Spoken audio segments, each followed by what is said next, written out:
তাহলে শুরু হইলো, সমস্যা নাই। এগুলো সব কাট করে দিবানে। আচ্ছা, এখন বিষয় হচ্ছে আগে ফর্মালি তোমার গ্রিটিং জানাবো, তারপরে হচ্ছে প্রশ্ন করবো নাকি নাকি আগে আগে দর্শকদের উদ্দেশ্যে কিছু বলবো? ক্যাজুয়াল থাকিস, নাহলে আবার মুশকিল। মানে শুরুটা ফর্মালি শুরু করতেছি, পরবর্তীতে সব ক্যাজুয়াল। দর্শকদের আগে গ্রিটিং করে তারপরে করবো নাকি?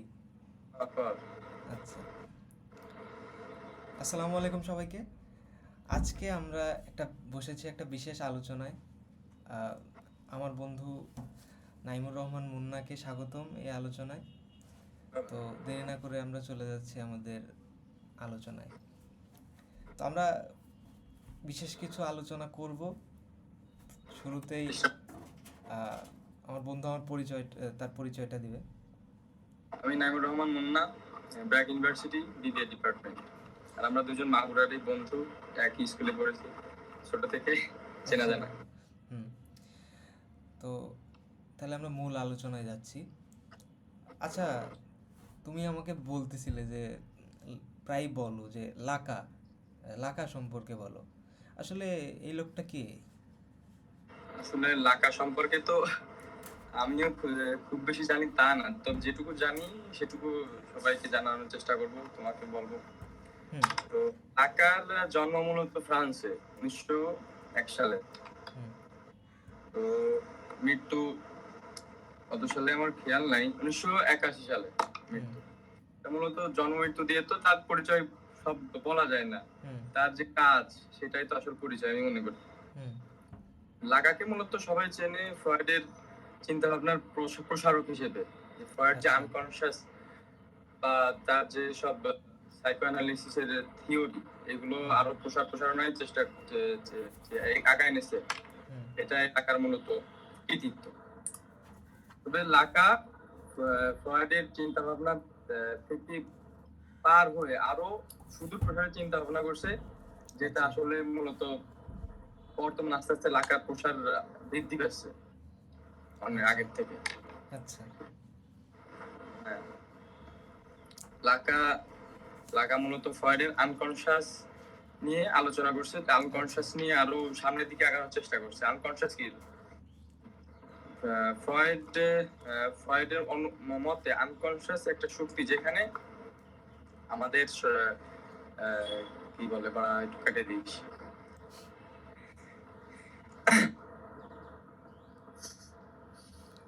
আচ্ছা, কিছুই বল।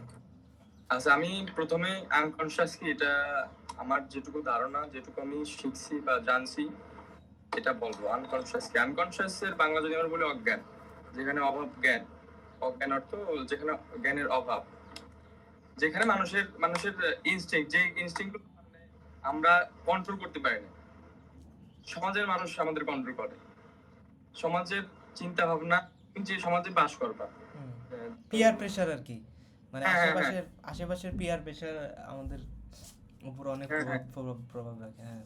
প্রভাব পড়ে। আমি সেখানে থেকে কিছু বলবো যে মানুষ ও অমানুষের মধ্যে পার্থক্য করে শুধু ভাষা। অদ্ভুত কথা তো, মানুষ এবং অমানুষের মধ্যে পার্থক্য করে শুধু ভাষা। হ্যাঁ, পার্থক্যটা শুধু ভাষা। যে ভাষা কি আসলে তাহলে? ডারউইন কিন্তু বলছে যে মানুষ আর বানরের ভিতর পার্থক্য নাই। বানর বা অন্যান্য জীবের মধ্যে, বানর থেকে মানুষ আসছে। বাট লাকা এখানে আবার দ্বিমত করছে যে না, মানুষ আর অমানুষের মধ্যে মৌলিক পার্থক্য ভাষা।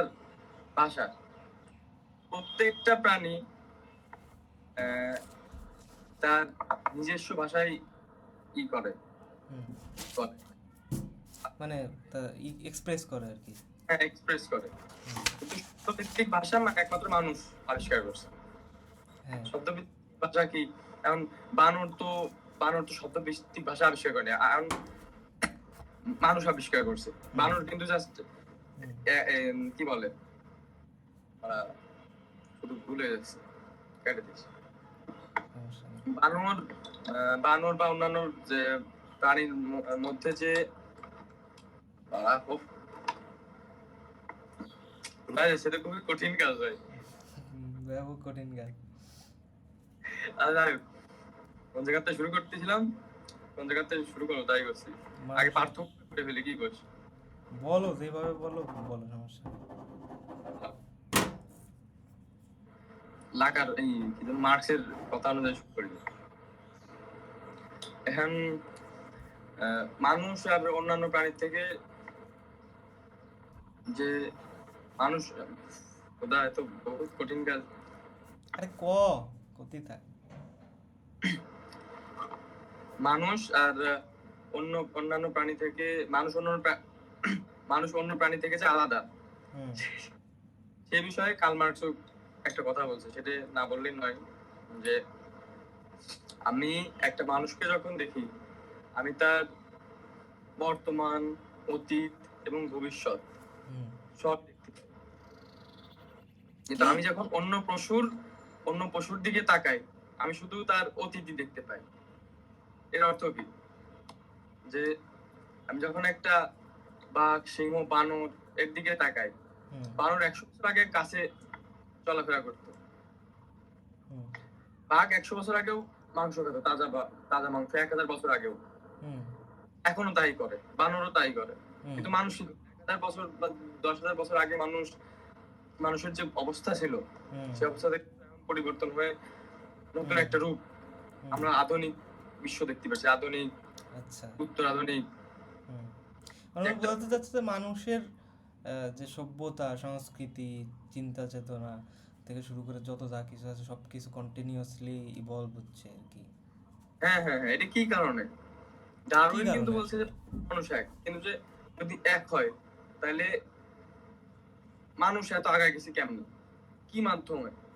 মানুষ যখন ভাষায় প্রবেশ করে, তার যে মন দ্বিধা বিভক্ত হয়ে যায় আপনা আপনি। তার মানে তুমি কি বলতে চাচ্ছ যে মানুষের যে এই অগ্রগতি, এই অগ্রগতির পেছনে মূল চালিকা শক্তি হচ্ছে ভাষা? হ্যাঁ, ভাষা। আর যেই ভাষা যে বহন করে সেটা আনকনসিয়াস, ফ্রয়েডের চিন্তা, ফ্রয়েডের আবিষ্কার। এবং ফ্রয়েডের আবিষ্কার সীমাবদ্ধ ছিল, এবং লাকা সেটাকে পরবর্তীতে আরো আগায় নিয়ে আসছে, যে কিভাবে মানুষ ভাষায় প্রবেশ করলে তার চিন্তা ভাবনা আপনা আপনি বদল হয়। তুমি যে আমরা অনেকে দেখি, অনেক সময় দেখি যে টারজান টারজান কিন্তু যখন জনসম্মুখে আসে হুম বা সমাজে আসে, সে কিন্তু কথা বলতে পারে না। একটা তার আনকনসিয়াস আছে, বাট তার ভাষার জ্ঞান থাকার না কারণে সে মানুষের সাথে যোগাযোগ করতে পারে না, কোনো ফিলিংসও নাই তার। হুম একটা বোবার কিন্তু ভাষা আছে, সে সমাজে বাস করে, সে কথা না বলতে পারলেও তুমি তুমি ও এক্সপ্রেস করে তোমার বলে দেয় যে আমি খাবো। হুম এইটা আসলে, আসলে কি ভাষা? আসলে আনকনসিয়াস, আমাদের যেটা মনের ভিতরে থাকে, আমরা আমরা ওটা নিয়ন্ত্রণ করতে পারি না। আচ্ছা, মানে হ্যাঁ তার মানে তুমি বলতে চাচ্ছ যে যে কথা বলতে পারে না সেও ভাষা জানে, মানে? হ্যাঁ, সেও ভাষা জানে, বাট পাগলের ভাষা নেই। হুম পাগলের ভাষা নাই কেন? কারণ তার কনসাসনেসই নেই। আনকনসিয়াস নেই। পাগল পাগল জাস্ট তোতা পাখির মতো আওড়ায় শব্দ, হুম তোতা পাখির মতো শব্দ আওড়ায়, কিন্তু তার মানে কি সে বলতে পারে না। তার মানে কি একটা ঠিক, তোতা পাখি যেমন কথা বলে, একটা পাগল ঠিক সেরকম, বিশেষ করে বদ্ধ পাগল যে হয় আর কি। হুম তো আমরা সমাজে বাস করি, সমাজের চিন্তা ভাবনা আমাদের চিন্তা ভাবনা, হুম হুম। মানুষের চিন্তা ভাবনা, আমরা প্রভাবিত হই, সবার চিন্তা ভাবনা না। তা তো এটা অবশ্য ঠিক, এটা আমার মানে ব্যক্তিগত অভিজ্ঞতাও দেখছি যে এখন এখন এটা কেমনে হয় সেটা যদি আমরা স্ট্রাকচারালি বলি, তাহলে লাকার থিওরি অনুযায়ী বলা যায়। হুম লাকার 3টা থিওরি আছে, একটা ইমাজিনারি, সিম্বলিক আর রিয়েল। হুম রিয়েল সম্পর্কে আমার একটু ধোঁয়াশা আছে এখন, তবে ইমাজিনারি আর সিম্বলিকটা আমি বলতে পারি। যে হুম বিষয়টা ইমাজিনারি, যে মানুষ তার চিন্তা ভাবনা ইমাজিনেশন করে। হুম তুমি কিন্তু প্যারিস দেখো নাই, তুমি কোনো কিছু দেখো নাই, বাংলাদেশ বাদে অন্য বিশ্বে জানে, তুমি কিন্তু কল্পনা করতে পারো। তোমার হুম, পা কাটে গেলে কি হবে, তুমি কিন্তু কল্পনা করতে পারো। তুমি আচ্ছা। আজকে ইউনুসের বিপক্ষে বা শেখ হাসিনার বিপক্ষে যদি দাঁড়ায় থাকো, তোমার কি হইতে পারে তুমি কল্পনা করতে পারতে তখন। হুম ইমাজিনারি মানুষ ইমাজিনেশন থেকে যে জিনিসটা আসে সেটা হলো ইমাজিনারি। হুম ইমাজিনারিতে প্রবেশ করে কখন? যখন বয়স আমার দেখা লাগবে, আমার খেয়াল নাই। বয়স যখন তোমার 6 মাস থেকে 18 মাসের ভিতর একটা শিশু ইমাজিনারি অংশে প্রবেশ করে। মিরর স্টেজ যাকে বলে, মিরর স্টেজ। হুম তুমি যখন আয়নার সামনে দাঁড়াবা, যখন তুমি দেখবা যে তোমার নিজেকে, তখন আস্তে আস্তে ইমাজিনেশন তৈরি হয় যে এটা আমি। হুম এর ভিতর আবার আছে, ভাগ আছে, আসলে ওটা আমি না, এটা থার্ড আদার। এটা আবার একটু ভিতরের আলোচনা, ওটা আলোচনা করবো না আজকে। আচ্ছা যে প্রথমত ইমাজিনেশন থেকে মানুষের চিন্তা জগৎ, জগৎ গঠিত হয়। তারপর আসে সিম্বলিক। সিম্বলিক জিনিসটা কি? সিম্বল, প্রত্যেকটা জিনিসই সিম্বল। যে ভাষা, ভাষা কিন্তু একটা সিম্বলিক জিনিস। যে হুম আমার পদ্ধতি, এই শাব্দিক ভাষা একটা সিম্বল। হুম তুমি গাছের গাছ বলতেছো, এটা সিম্বল। গাছের গাছ তো ওই প্রবাহ গাছ জানে ওটা গাছ, প্রবাহ তো গাছ বলতে পারে না, হুম প্রবাহ কিন্তু বুঝাই দিচ্ছে ওটা গাছ। তারপর ওটা ভাষা তো ভাষাই থাকে, হুম বাট আমরা যে গাছ বলতেছি এটা সিম্বলের মাধ্যমে প্রকাশ করতেছি। হুম এটা সিম্বল, ভাষা সিম্বলের ভিতর পড়ে। ভাষা কি? তো এটা আর কি বলতেছিলাম যে সিম্বল কঠিন আলোচনা, আমার নিজেরই বুঝতে সমস্যা হয়, যে মানে উল্টো পাল্টা হওয়ার সম্ভাবনা বেশি। তো দাঁড়া এক ভাষার মিনিট, আমি হচ্ছে তোর পরবর্তী প্রশ্নটা করি ডাইরেক্ট ওইভাবে, তোর একঘেয়ে হয়ে যাচ্ছে আর কি। হ্যাঁ, হ্যাঁ।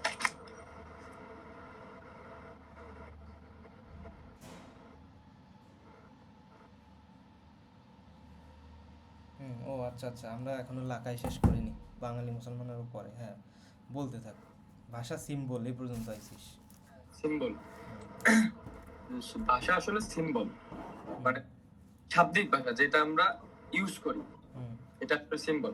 একটা সোসাইটি যখন তুই থাকবি, সবাই একই ভাষা বলে, একই ফিলিংস। তুই একটা কথা বলছে যে তুমি যদি ভালোবাসা শব্দটা সম্পর্কে না জানতে, তাহলে ভালোবাসা কি তুমি জানতে না, এটা আসলে সত্যি। তুই একটা শব্দ সম্পর্কে যখন অবগত না থাকবি, তখন তুই ওই শব্দটার মানে কি এটাও তুই বুঝতে পারবি না। ও ভাই, খুবই একটা সিগনিফিক্যান্ট কথা তো আসলে। হ্যাঁ, আসলে একটা সমাজে যখন প্রত্যেকটা লোক একই কথা বলে, একই ফিলিংসে, আমরা তো বলি যে আমরা তো গ্রহণ করি সবার ফিলিংস, সবাই কি করে, এটা আমরা আমাদের নিজের চিন্তা থেকে আমাদের ভাষা আসে না, ভাষা আসে অপর চিন্তা থেকে, অপরের মাধ্যমে, অপরের সাথে যোগাযোগের মাধ্যমে।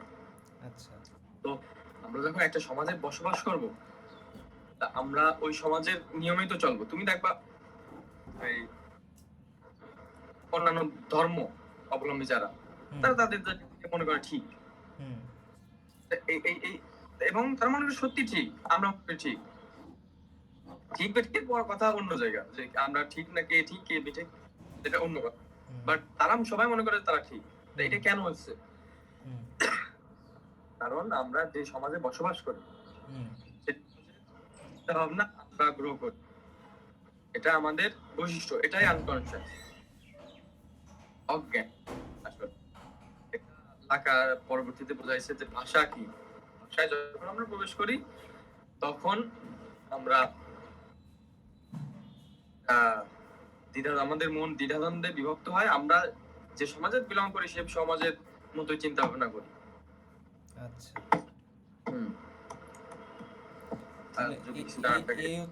এই হচ্ছে তাহলে লাকার মোটামুটি কিছু মানে প্রাথমিক আলোচনা। আমি যেটুকু বুঝেছি আর কি, আমি তো পুরোপুরি বুঝিনি, আর আমার সে বয়সও হয়নি যে লাকার বই কামড় দেবো আমি। কথা এখন কথা হচ্ছে যে লাগা বুঝলাম আমরা, এখন আমরা আসি হচ্ছে যে আমরা হচ্ছে বাঙালি মুসলমান। তো বাঙালি মুসলমান আসলে কারা? বাঙালি মুসলমান কারা? যারা বাংলায় কথা বলে এবং মুসলিম, সাধারণ কথায় বলতে গেলে। এখানে আমাদের বিভ্রান্ত হওয়ার একটা আছে, কি বলে, সুযোগ আছে যে আমরা বাঙালি মুসলমান হিসেবে কাকে বলতেছি, কাকে। এখন বাঙালি মুসলমান আমরা যারা, তাদের যদি কোনো কথা বলি তাহলে তো তারা চেতে যাবে। আসলে হুম, আমরা যারা বাঙালি মুসলমান, বাংলা মুসলিম, যারা প্র্যাকটিসিং মুসলিম, আসলে তারা তো বাঙালি মুসলমানই অবশ্যই। হুম, বাট আমরা একটা নির্দিষ্ট গোষ্ঠীকে রিপ্রেজেন্ট করে বলতেছি যে আসলে বাঙালি মুসলমান কারা। তো কারা, যারা আর্য আর্য থেকে শুরু করে হুম, 2000 বছর আগ থেকে শুরু করে এখন পর্যন্ত যারা নিপীড়িত, বিভিন্ন ভাবে ধর্ম চেঞ্জ করেছে। প্রথমে বৌদ্ধ, তারপর হিন্দু, তারপর আমরা মুসলমান ধর্ম গ্রহণ করছি। আচ্ছা, আসলে তুমি তো বলতে পারবে না যে বাঙালি, আমাদের যে অবস্থা হুম, জাতিগত, তারপর সংস্কৃতিগত, শিক্ষাগত, খুব বেশি আমাদের উন্নতি নাই, বা আমরা উন্নত না হুম। সংস্কৃতি থেকে। তো হ্যাঁ, একটা আমাদের জাতি কিভাবে, নানান রকম সমস্যার ভিতরে আমরা জর্জরিত আছি। একটা জাতি কিভাবে আহ, এত একটা জনগোষ্ঠী একবারে মুসলমান হয়ে যায়, এটা ভাবনার বিষয়। হুম, আমরা তো কোরআন পড়ে মুসলমান হইনি, সত্যি কথা বলতে। হ্যাঁ, মানে এটা একটা খুব গুরুত্বপূর্ণ বিষয়। দেখো যে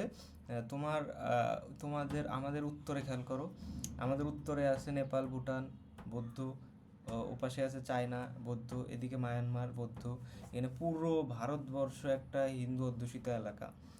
তারপরে হচ্ছে এদিকে যদি নিচে নামো সাগরের মধ্যে, এই লাওস টাওস যেগুলো এই পাশে আছে, এগুলো সব বৌদ্ধ।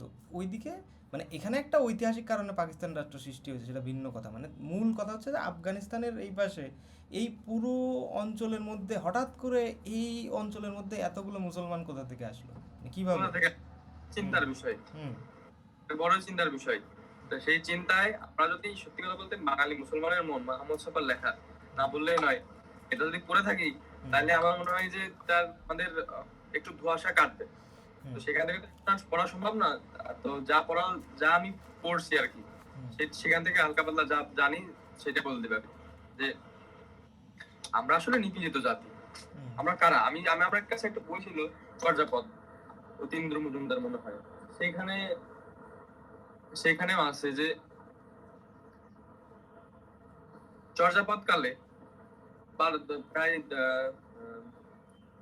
1200 সালের দিকে হুম, যখন চর্যাপদ লেখা হয়, তখনও বাংলাদেশ এই অঞ্চলের পরিস্থিতি কেমন, যে অঞ্চলে যদি কেউ আর্যরা আসতো বা উচ্চ বর্ণের হিন্দুরা আসতো, তাহলে কিন্তু তাদের প্রায়শ্চিত্ত করা লাগতো। তার মানে বোঝা যায় তারা আমরা কত পরিমাণ নিপীড়িত জাতি ছিলাম, বা আমরা আচ্ছা, কেমন ছিলাম, আমাদের মিলেচ্ছ বলা হতো।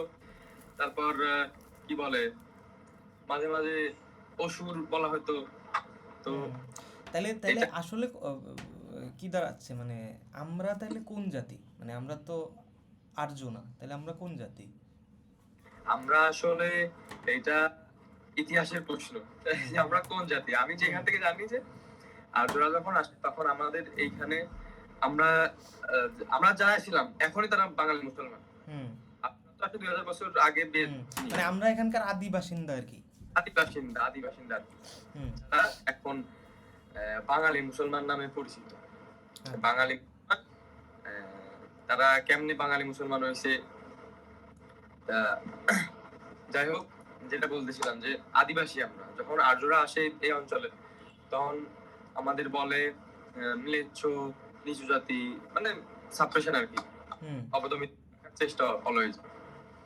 তো আমরা যদি অবদমিত হয়ে যাই, তাহলে আমরা তো মুক্তি বাসনাই খুঁজবো নাকি, হুম, মুক্তি খুঁজবো। তো যার জন্য প্রথমে কি করে, প্রথমে বৌদ্ধ ধর্ম গ্রহণ করে। বৌদ্ধ ধর্ম আস্তে আস্তে আবার জাতপাত তৈরি হয়, একটা কাস্ট সিস্টেম তৈরি হয়ে যায়। হুম, তারপর হিন্দু ধর্ম তো কাস্ট আছেই। না না, প্রথমে হিন্দু ধর্ম, তারপর বৌদ্ধ ধর্মে দীক্ষিত হয়। হুম, তো হিন্দু ধর্মের কাস্ট সিস্টেমের কারণে পরে যখন বৌদ্ধ আসে, তখন বৌদ্ধ ধর্মে দীক্ষিত হয়। তারপর আস্তে আস্তে দেখি সেখানেও একই অবস্থা, একই সিস্টেম, মুক্তি তার মেলে না। হুম, সে কি করবে, সে সারা জীবন নিচু হয়ে থাকবে। একটা মানুষের ভাষা যখন গ্রো না করে, হুম, আদিম আদিম যে মন, সেটা থাকেই যায়।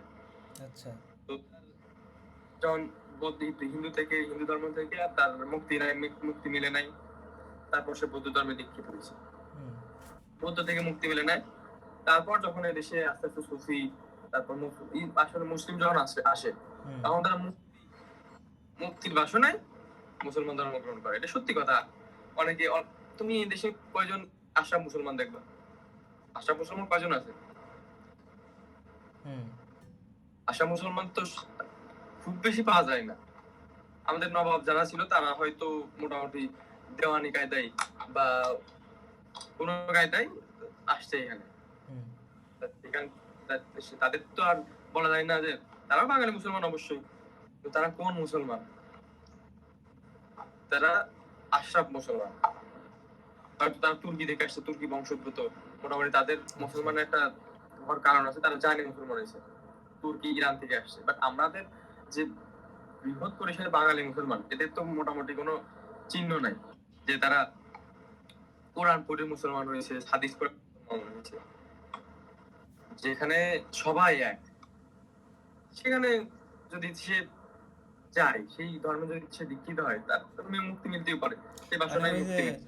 যে হচ্ছে প্রথমে বর্ণবাদ বা মানে আর্যদের থেকে নিষ্পেষণ, নিচু জাত, বর্ণবাদ, তারপরে মানে সব কিছুর মধ্য দিয়ে লাস্টে সে দেখলো যে তার মুক্তি হচ্ছে ইসলামে লাভ হচ্ছে, যে সে হ্যাঁ, আহ, আলাদা নিচু হিসেবে তখন আর বিবেচনা হচ্ছে না, বিবেচিত হ্যাঁ, হচ্ছে না। হুম এটাই হুম যে সবাই সমান। এখানে তোমার কোনো নিষেধ নাই। হুম। সংস্কৃত ভাষা আর্যদের, আর এটা কিন্তু নিষেধ ছিল এই যেমন অঞ্চলের জন্য। মানে আমরা মানে মানে এই অঞ্চলের মানুষ ওই ভাষায় কথা বলতে পারবে না। হ্যাঁ, দূষণ হয়ে যেত আর কি, মানে এই কাহিনী আচ্ছা। আমরা বলতে পারবো না আসলে। তো অনেক কিছুই দেখা যায় আমরা আর এই মুসলমান হওয়ার পর আরবি গ্রহণ করতে চাইছি, ফার্সি গ্রহণ করতে চাইছি, উর্দু একটু উচ্চ মর্যাদা, হুম মর্যাদা দেওয়ার চেষ্টা করছি, কিন্তু আমাদের সাংস্কৃতিক বুনিয়াদ বা এটা শক্ত না থাকার কারণে আমরা আরবি ফার্সি কোনোটাই গ্রহণ করতে পারি না। আমাদের অনেক লেখক কিন্তু একসময় এই কি বলে আরবি ফার্সিতে প্রচুর লেখালেখি আর করতো। আরবি ফার্সিতে লেখালেখি করছে, এবং যখন এদেশের মানুষ গ্রহণ করতে পারেন নাই, তখন বাংলা ভাষা আরবি আরবি করে লেখার চেষ্টা করছে। তো অনেক পাবা, হুম মানে এখনো মোটামুটি খুঁজলি তুমি তুমি পাবা যে এরকম অবস্থা। তো একটা টান তো থাকেই যে মুসলমান। আর আসলে আরবির আবার কি বলে, তিনটি কারণে আবার আরবির মর্যাদা ছিল উপরে। হুম বেহেশতের ভাষা, হুম বেহেশতের আদি ভাষা, হযরত মুহাম্মদ সাল্লাল্লাহু আলাইহি সাল্লামের ভাষা আরবি। হুম তারপর আর কি একটা কারণ আমার খেয়াল নেই। তো সেখানে আরবি ভাষার একটু কি বলে, কি বলে এটারে, এটা বলো না কেন, তার দাম দিছে বেশি আসলে। আচ্ছা। যাই হোক, পরের প্রশ্নটা করতে হবে। দাঁড়াও তাহলে একটু দেখে নি।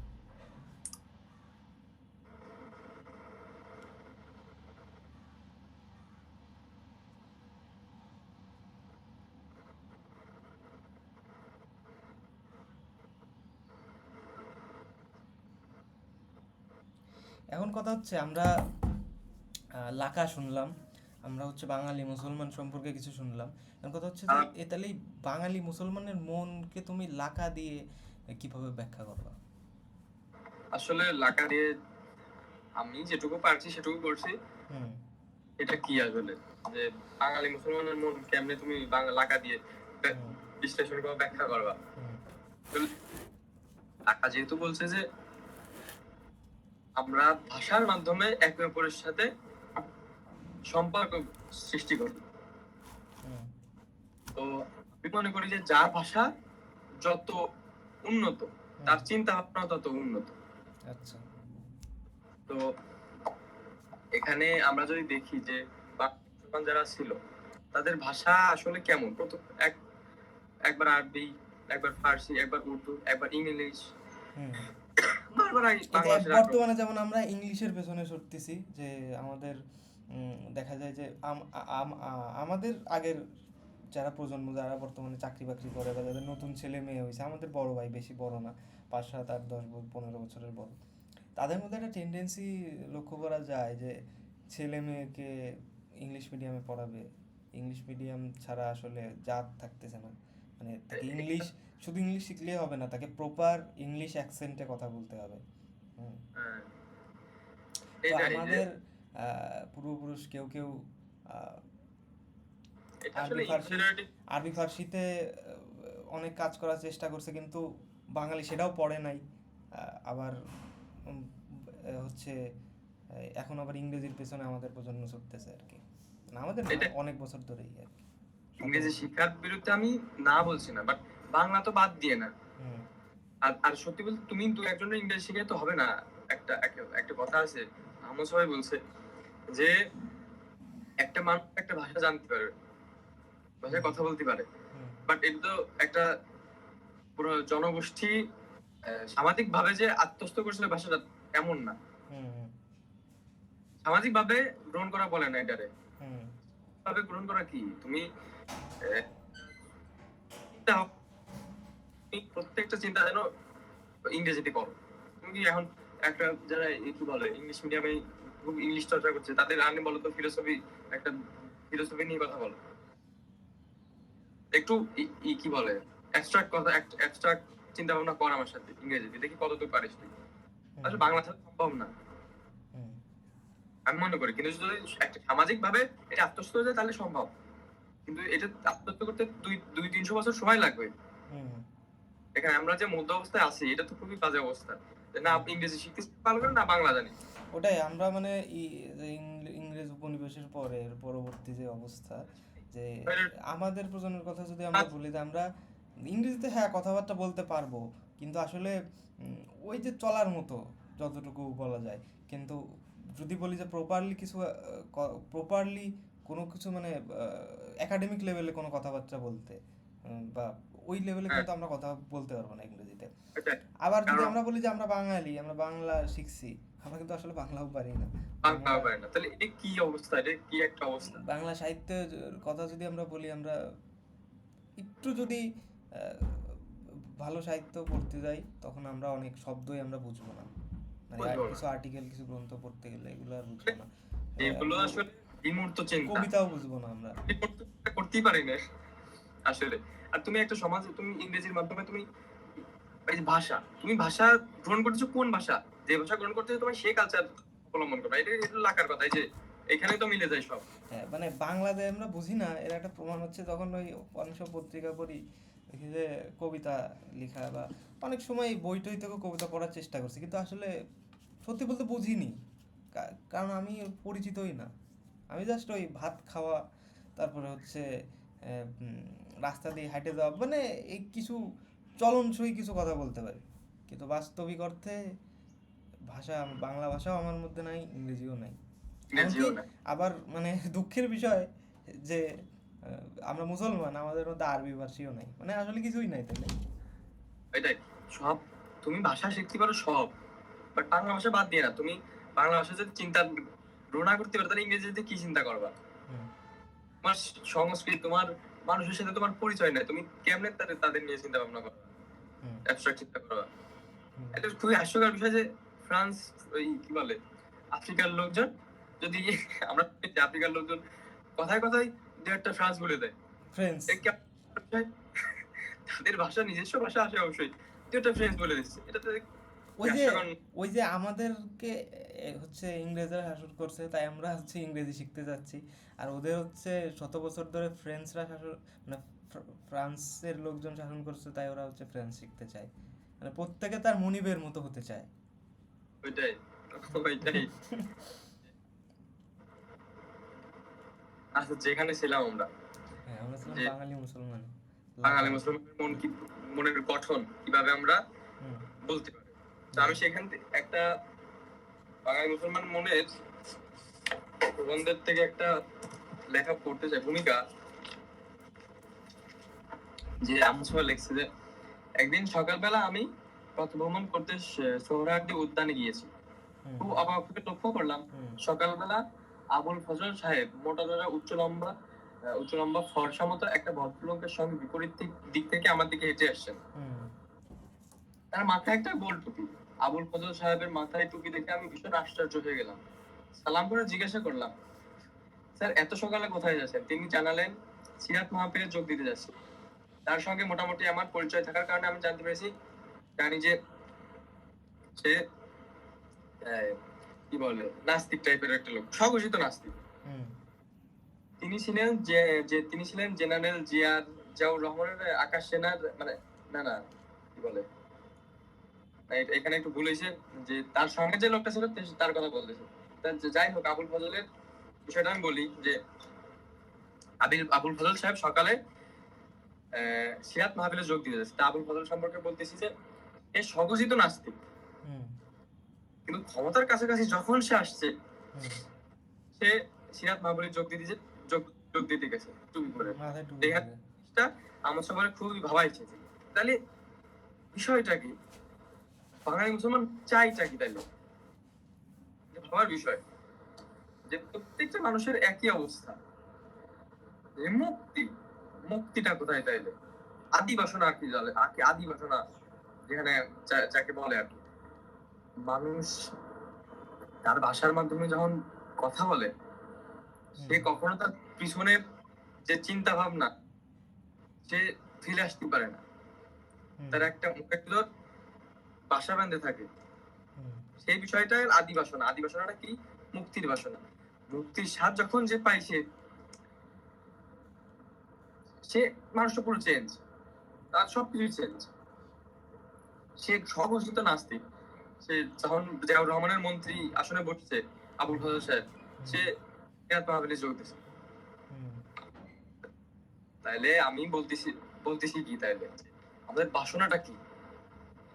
প্রত্যেকটা মানুষের একই অবস্থা। বাঙালি মুসলমান যারা আছে তাদের যদি তুমি বিশ্লেষণ করো, এখানে হাজার বছর ধরে অবদমিত হওয়ার পর তারা এখনো মুক্তি পায়নি। তুমি 24 সালে দেখো, 24 সালে এখনো মানুষ সেম অবস্থা। এটা হলো আদি বাসনা, বাঙালি মুসলমানের আদি বাসনা। আর গঠন সম্পর্কে যেভাবে বলতে চাই যে বাঙালি মুসলমান তারা না পারছে ভালো করে বাংলা ভাষা কথা বলতে, না পারছে সংস্কৃত, না পারছে উর্দু, না পারছে ইংলিশ। একটা মানুষের ভাষা যখন গ্রো না করে, তাহলে তুমি তার চিন্তা ভাবনা পারবে, সে তো সবকিছু দিকে পিছনেই থাকবে। আমরা যেমন আছি, চিন্তায় স্বচ্ছতা আছে না, কিছু আছে মতে যে তুমি এক মিনিট করতে তো পারো। হচ্ছে ভয়েসে সমস্যা হচ্ছে, মাঝে মাঝে কাটে কাটে আসতেছে। নেটওয়ার্কের সমস্যা মনে হয়। ফ্যানটা বন্ধ করে করা যাবেন না?